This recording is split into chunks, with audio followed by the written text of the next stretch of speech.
Hi செல்லகுட்டீஸ், எல்லாரும் எப்படி இருக்கீங்க? இன்னைக்கு ஒரு சூப்பரான சைனீஸ் ஆன்கோயிங் ட்ராமா தான் பார்க்க போறோம். இதுல என்னோட மிகப்பெரிய ஃபேவரட் ஹீரோ இருக்காரு, அதாவது மைல்ஸ் வை தான். இந்த ட்ராமாவோட name you are my secret. சரி வாங்க எபிசோட் 1க்குள்ள போலாமா? எபிசோட் ஸ்டார்டிங்லேயே நம்ம ஹீரோயின் ஒரு பிளைண்ட் டேட் மார்க்கெட்டுக்கு வந்திருக்காங்க.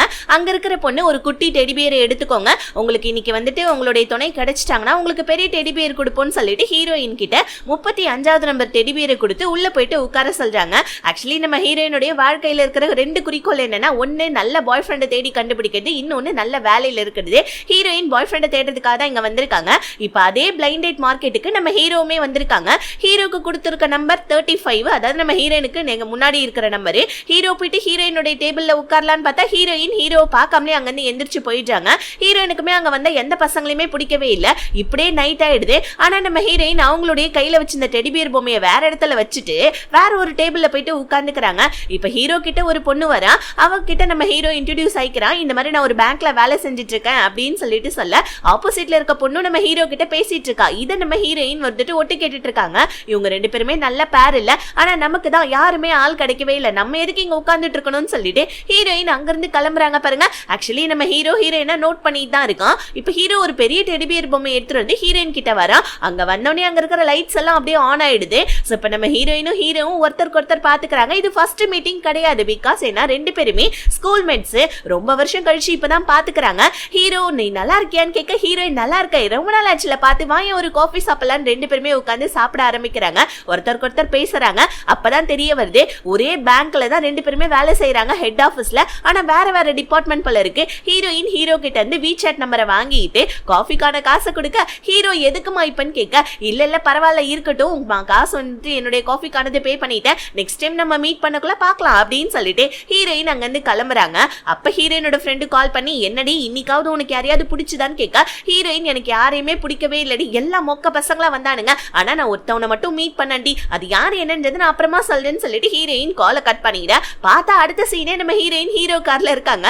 ஹீரோயின் அவங்க ஃப்ரெண்டு கிட்ட என்னுடைய வண்டி வந்துட்டு இடிச்சு தள்ளி விட்டாங்க யாரோ, அதனால என்னுடைய வந்துட்டு முப்பா இறந்து போச்சு, அதனால வந்து பார்த்தீங்கன்னா நான் ஹீரோவுடைய வண்டியில் தாண்டி போயிட்டு இருக்கேன், ஹீரோ வேற யாரும் கிடையாது என்னுடைய வந்துட்டு ஸ்கூல் மேட்டுன்னு சொல்லிட்டு ஹீரோயின் மெசேஜ் பண்ணிட்டு அவங்க ஃப்ரெண்டு கிட்ட போவ. அப்ப போன் தெரியாதனமா கீழே விழுந்துருது பாருங்க கார் உள்ள. அப்ப ஹீரோயினோட ஃப்ரெண்டு, அப்ப உன்னோட ஃப்ரெண்டையே நீ டேட் பண்ணி பாராண்டின்னு சொல்லிட்டு வாய்ஸ் மெசேஜ் அனுப்புறா பாருங்க. அது வந்துட்டு தெரியாதனமா ஆன் ஆயிட ஹீரோவுமே அதை கேட்டுறா. இப்ப டக்குன்னு நம்ம ஹீரோயின் ஒரு மாதிரி எம்பாரஸ்மெண்ட் ஆகி வீட்டுக்கு வந்துடுறாங்க. வந்துட்டு அவங்க ஃப்ரெண்டை பிடிச்சி திட்டுறாங்க, ஏன்டி வாய்ஸ் மெசேஜ் பண்ணேன்னு சொல்ல. இப்பதான் நமக்கு ஒரு விஷயம் தெரிய வருது, ஹீரோயினுக்கு ஒரு எக்ஸ் பாய் ஃப்ரெண்ட் இருக்கான், அவன் ஒரு டாக்டர், அவன் இப்பதான் சைனாக்கு வந்திருக்கான். ஆக்சுவலி நம்மளுடைய ஓல்டு ஃப்ரெண்டுடைய கல்யாணத்துக்கு அவனுமே வரப்போறாண்டி அப்படின்னு சொல்லிட்டு ஹீரோயின் கிட்ட சொல்ல, ஹீரோயின் நான் என்னடி பண்றது, இப்போதைக்கு என்கிட்ட பாய் ஃப்ரெண்டே இல்ல, அவன் முன்னாடி ஒரு பாய் ஃப்ரெண்டை கெத்தா போயிட்டு வச்சு நிக்க வச்சு என்னோட எக்ஸ் பாய் ஃப்ரெண்டை மூக்க இருக்கலான்னு பார்த்தா எனக்கு பாய் ஃப்ரெண்டே கிடைக்கலையேடின்னு சொல்லிட்டு அவங்க ஃப்ரெண்டு கிட்ட புலம்பிட்டு அவங்க அம்மா அப்பா கிட்ட வந்து யாராவது பாய் ஃப்ரெண்ட் தான் எனக்கு பிடிச்சி கொடுங்களேன்னு சொல்ல, அம்மா என்ன சொல்றாங்க, இந்த மாதிரி எனக்கு தெரிஞ்ச டீச்சர் ஊடைய நெஃப்யூ ஒருத்தவன் இருக்காமா, அவன் சைனாக்கு இப்பதான் வந்திருக்கான், அவனுடைய நம்பர் தர, நீ வேணா அவன் கிட்ட பேசி பாருன்னு சொல்லிட்டு ஒரு நம்பரை கொடுக்க, அந்த நம்பர் ஆல்ரெடி நம்ம ஹீரோனோட போன்ல சேவ்ல இருக்கு, ஏன்னா அது ஹீரோடைய நம்பர் தான். ஐயோ எனக்கு இந்த பையன் ஒத்து வர மாட்டாமா அப்படின்னு சொல்லிக்கிட்டே திரும்பி பார்த்தா அம்மா அப்பாவை காணும். அடுத்த நாள் நம்ம ஹீரோ ஆபீஸ்க்கு வரா, ஹீரோயினுமே வராங்க. வந்து கதவை திறக்க ட்ரை பண்றாங்க, ஆனா அவங்களால முடியல. பின்னாடி இருந்து நம்ம ஹீரோ கதவை திறக்கிறதுக்கு ஹெல்ப் பண்றான், ஆனா அப்ப கூட நம்ம ஹீரோ பார்க்காமலே ஹீரோயின் குடுகுடுன்னு உள்ள போயிட்டாங்க. ஹீரோயின் பேங்க்ல வந்து பாத்தீங்கன்னா இந்த ரிசப்ஷன் வேலை தான் பார்த்துட்டு இருக்காங்க. ஸோ செம்ம ஹார்ட் ஒர்க் நம்ம ஹீரோயின், எல்லா வேலையும் இழுத்து போட்டு நம்ம ஹீரோயின் பண்ணிட்டு இருக்காங்க ப்ரமோஷனுக்காக, ஒரு நல்ல வந்துட்டு அதாவது வந்து பாத்தீங்கன்னா ஒரு நிரந்தரமான வேலைக்காக. இன்னொரு பக்கம் அதே கம்பெனியில வைஸ் பிரசிடென்டோடைய மீட்டிங் நடக்க போது, அதுல நம்ம ஹீரோ வர போறான்னு சொல்லிட்டு ஒருத்தவனுடைய மூஞ்சே சுருங்கி போயிடுது. பிகாஸ் ஏன்னா அவன் ஹீரோவுடைய ஆப்போனன்ட். அந்த ஆப்போனன்ட் என்ன பண்ணா, பேங்க்ல வந்துட்டு நிறைய பேருக்கு நம்ம லோன் கொடுத்துருக்கோம் அப்படி இப்படின்னு வைஸ் பிரசிடென்ட் கிட்ட சொல்லிட்டு இருக்க. ஹீரோ ஒரே ஒரு கேள்வி தான் கேட்கறான், லோன் கொடுத்துருக்கீங்க, கல்வி கடன் கொடுத்துருக்கீங்க, ஆனா அதெல்லாம் உங்க சொந்தக்காரங்களுக்கு கொடுத்துருக்கீங்க, பேங்க்ன்றது மக்களுக்காக, நீங்க என்ன பண்ணிட்டு இருக்கீங்க, மக்களுக்காக நீங்க ஒண்ணுமே பண்ணவே இல்லை, நீங்க போய் உட்காருங்க, மீட்டிங் நான் கண்டினியூ பண்றேன்னு சொல்லிட்டு ஆப்போனன்ட் கிட்ட இருந்து வந்துட்டு பென்ட்ரைவை வாங்கிட்டு ஹீரோ மீட்டிங்கை கண்டினியூ பண்றா பாருங்க. ஆப்போனன்ட் காரனுக்கு செம்ம கடுப்பாயிடுது. ஹீரோ மக்களுக்காக என்னெல்லாம் உதவி பண்ணலாம்னு சொல்லிட்டு எல்லா விஷயத்தையும் வைஸ் பிரசிடென்ட் கிட்ட சொல்லிக்கிட்டே கூடவே இவனை போட்டு கொடுத்தான் இல்லையா, அவ்வளவுதான் இவன் அப்படியே உறைஞ்சு போய் நின்றுட்டு இருக்கான். நம்ம சொந்தக்காரங்களுக்கு எல்லாம் லோன் கொடுத்தது இப்படி மாட்டி விட்டானேன்னு சொல்லிட்டு அவன் கோவத்துல இருக்கான். இன்னொரு பக்கம் நம்ம ஹீரோயின் ஒரு ஹாப்பில இருக்காங்க, ஏன்னா இன்னைக்கு ப்ரமோஷனுக்காக வந்துட்டு சொல்ல போறாங்க போல இருக்கு. அதனால ஹீரோயின் மேனேஜர் முன்னாடி உட்கார்ந்துட்டு இருக்கா. ஆனா நம்ம ஹீரோயினுக்கு ப்ரமோஷன் கிடைக்கல, வேற ஒரு டிபார்ட்மெண்ட்ல மாத்தி தூக்கி போட்டுட்டாங்க, அதாவது டீ ப்ரமோட் மாதிரி பண்ணி விட்டுட்டாங்க. ஹீரோயினுடைய ஆப்போனன்ட் பொண்ணுக்கு தான் வந்து பாத்தீங்கன்னா சோ ப்ரமோஷன் கிடைச்சிருக்கு. ஹீரோயினுக்கு ஹீரோயினுக்கு ரொம்ப கஷ்டமாயிடுது. இதை பத்தி பேசலான்னு மேனேஜர் கிட்ட போனா மேனேஜர் சரியாவே வந்துட்டு ஆன்சர் பண்ண மாட்டான்டா. ஆக்சுவலி அந்த மேனேஜருக்கும் இப்ப ப்ரமோஷன் கிடைச்சது இல்லையா அந்த ஆப்போனன்ட் பொண்ணு, அந்த பொண்ணுக்கும் ஏதோ கசமுசாப்பல இருக்கு. அதனால நம்ம ஹீரோயினை டீ ப்ரமோட் பண்ணிட்டு அந்த பொண்ணை வந்து பாத்தீங்கன்னா ப்ரமோட் பண்ணியிருக்கான். இதனால நம்ம ஹீரோயினுக்கு ஒரு மாதிரி கஷ்டமாயிடுது. என்னடா இது, விழுந்து விழுந்து வேலை செஞ்சோம், ஒரு ப்ரமோஷன் கிடைக்கல, நிரந்தரமான வேலை நமக்கு கிடைக்கவே கிடைக்காதா, இப்ப வேற டிபார்ட்மெண்ட்டுக்கு தூக்கி போட்டுட்டாங்க, அங்க நம்ம மறுபடியும் ஃபர்ஸ்ட்ல இருந்து வேலை செஞ்சு எப்பதான் நமக்கு வந்துட்டு நிரந்தரமான வேலை கிடைக்கும், 25 வயசு ஆயிடுச்சு, ஒரு பாய் ஃப்ரெண்ட் இல்ல, அதுவும் இல்லாம ஒரு வேலையும் இல்ல, எனக்கு ரொம்ப கஷ்டமா இருக்குடா அப்படின்னு சொல்லிட்டு ஹீரோயின் அடுத்த நாள் வந்துட்டு பாத்தீங்கன்னா அந்த புது டிபார்ட்மெண்ட்டுக்கு போறாங்க. அங்க போனா அங்க ஒருத்தவன் வளவலா கொல கொலான்னு சொல்லிட்டு ஹீரோயின் கிட்ட பேசிக்கிட்டே இருக்கான். நம்ம ஹீரோயினுக்கு கடுப்பாயிடுதே. சார் இந்த மாதிரி வந்துட்டு இந்த டிபார்ட்மெண்ட்டை பாத்துக்கிற ஹெட் யாருன்னு சொல்ல முடியுமான்னு சொல்ல, ஹெட்டாமா நான் தான் சொல்ல வரேன். ஆனா அதுக்குள்ளே வந்துட்டு இல்லம்மா ஹெட்ன்றது வந்துட்டு பாத்தீங்கன்னா சிஸ்டர் ஜாங்னு சொல்லிட்டு ஒருத்தவங்க இருக்காங்க, அவங்க தாமா அப்படின்னு சொல்லிக்கிட்டே இருக்க டைம் அந்த சிஸ்டர் ஜாங்க காமிக்கிறாங்க. இவங்க செம மாசா உள்ள என்ட்ரி ஆயிட்டு அங்க வளவலான்னு பேசிட்டு இருக்கவன்ட்ட, என்னடா வளவலான்னு பேசுற, போயிட்டு வேலையை பாருன்னு சொல்ல அவன் அங்கிருந்து தெரிச்சு ஓடிடுறான். இப்ப ஹீரோயின் மேடம் நான் ரிசைன் பண்ண வந்தேன்னு சொல்ல, என்னமா புதுசா நீ தானே ஜாயின் வந்துட்டு இந்த டிபார்ட்மெண்ட்டுக்கு வந்த, ரிசைன் பண்ண போறேன்னு சொல்ற, சரி இந்த வேலையை மட்டும் முடிச்சு கொடுத்துருப்போன்னு சொல்லிட்டு ஹீரோயின் கிட்ட சொல்ல, ஹீரோயினுமே அங்கங்கன்னு ஓடி அலைஞ்சு அந்த வேலையை முடிச்சு அந்த சிஸ்டர் ஜாங் கிட்ட கொடுக்க, அந்த சிஸ்டர் ஜாங் என்ன பண்றாங்க, நீ எதுக்கு வேலையை விட்டு போற, இங்க பாரு வேலைன்னா கஷ்ட நஷ்டங்கள் இருக்கதான் செய்யும், ப்ரமோஷன் கிடைக்கும், டீ ப்ரமோட் கிடைக்கும், அதுக்காகலாம் வேலையை விட்டு போனா என்ன, நீ பண்ண வேலையில 2 மிஸ்டேக் இருக்கு, போயிட்டு இதை போயிட்டு சரி பண்ணு போ அப்படின்னு சொல்ல ஹீரோயினுக்கு ஒரு மாதிரி ஆயிடுது. சரி ஓகே நான் வந்துட்டு இதை போய் சரி பண்ணிட்டு வரேன்னு சொல்லிட்டு ஃபைல்ஸ் எல்லாம் தூக்கிக்கிட்டு அங்கிருந்து கிளம்பிச்சாங்க. ஸோ இப்போ அப்படியே கட் பண்ணா நம்ம ஹீரோக்கு ஒரு இன்விடேஷன் கார்டு வருது.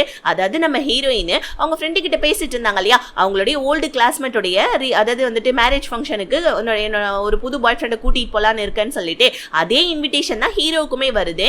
இப்போ நம்ம ஹீரோயின் அவங்க ஃப்ரெண்டு கிட்ட ட்ரெஸ் செலக்ட் பண்ணிட்டே பேசிட்டு இருக்காங்க.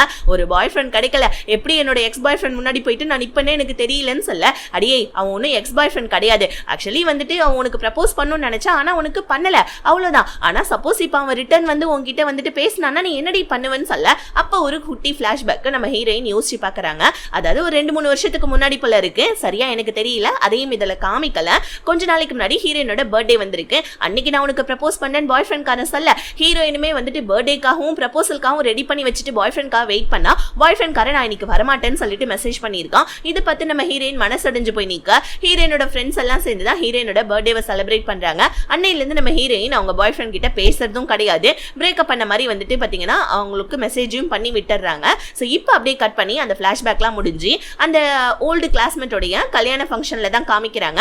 அங்க நம்ம ஹீரோ வர அந்த ஓல்டு கிளாஸ்மேட் என்ன பண்ணா, ஹீரோயினுடைய எக்ஸ் பாய் ஃப்ரெண்டையும் நம்ம ஹீரோவையும் இன்ட்ரோடியூஸ் பண்ண, 2 பேருமே வந்துட்டு கையை குலுக்கிக்கிறாங்க. 2 பேருமே இதுக்கு முன்னாடி நம்ம பார்த்திருக்கோம்ல அப்படின்னு சொல்லிட்டு சும்மா பேசிட்டு இருக்காங்க பாருங்க. அந்த இடத்துக்கு நம்ம ஹீரோயின் வராங்க. செம்ம கியூட்டா செம்மையா வந்துட்டு நம்ம ஹீரோயின் உள்ள என்ட்ரி ஆகுறாங்க பாருங்க.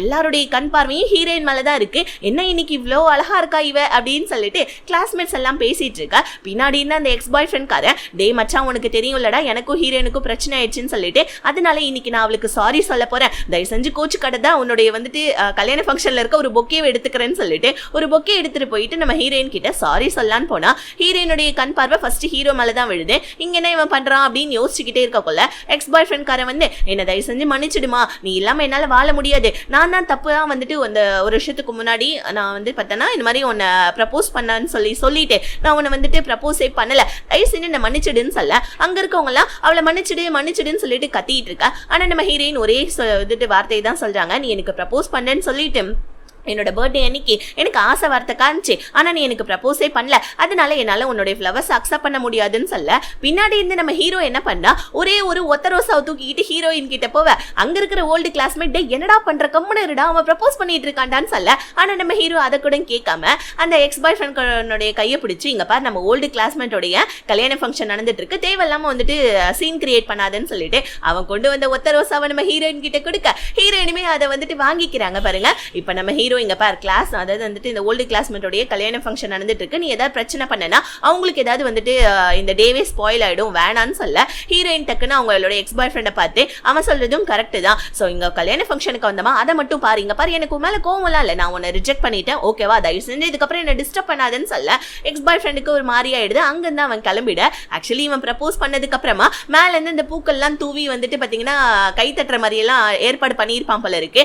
அது இப்ப அவன் போனதுக்கு அப்புறமா நடக்க ஏதோ நம்ம ஹீரோ ஹீரோயின் ப்ரப்போஸ் பண்ணிக்கிட்ட மாதிரி அந்த சீன் வந்துட்டு அப்படியே மாறிடுது. இப்போ நம்ம ஹீரோயினை ஹீரோ தான் கொண்டு போயிட்டு டிராப் பண்ண போறான். இப்போ நம்ம ஹீரோயின் சொல்றாங்க அப்படியே என்ன அபேண்டடா விட்டுட்டு போயிட்டான், இப்போ வந்து லவ் பண்றேன்னு சொன்னா மறுபடியும் நான் அவனை ஏத்துக்கணுமா, சரி ஓகே நீ எனக்கு ஹெல்ப் பண்ணதுக்கு ரொம்ப தேங்க்ஸ் அப்படின்னு சொல்லிட்டு ஹீரோ கிட்ட பேசிட்டு இருக்க. ஹீரோ இதுக்கப்புறம் என்ன பண்ண போறேன்னு கேட்க, இதுக்கப்புறம் என்ன என்னோட வாழ்க்கையுடைய லட்சியமே நல்ல பாய் ஃப்ரெண்ட் கிடைக்கணும், நல்ல வேலை கிடைக்கணும், ஆனா நல்ல வேலையும் கிடைக்கல, நல்ல பாய் ஃப்ரெண்டும் கிடைக்கல, இதுக்கப்புறம் டேட்டிங் தான் பண்ண போறேன்னு சொல்ல என்ன நினைச்சானோ தெரியல நம்ம ஹீரோ ஓரமா காரை நிப்பாட்டிட்டு என்ன கல்யாணம் பண்ணிக்கிறியான்னு கேட்டுறான். ஃபர்ஸ்ட் எபிசோட்ல இப்படி கேட்டதுக்கு அப்புறமா இதுக்கப்புறம் என்ன நடக்க போகுதுன்றதை நெக்ஸ்ட் வீடியோல பார்த்து தெரிஞ்சுக்கலாம். வீடியோ பிடிச்சிருந்துச்சுன்னா மறக்காம லைக் பண்ணிட்டு தொடர்ந்து ஜாமாவை பார்க்கணும்னா சேனலை சப்ஸ்கிரைபும் பண்ணிக்கோங்க. டாடா பை, see you.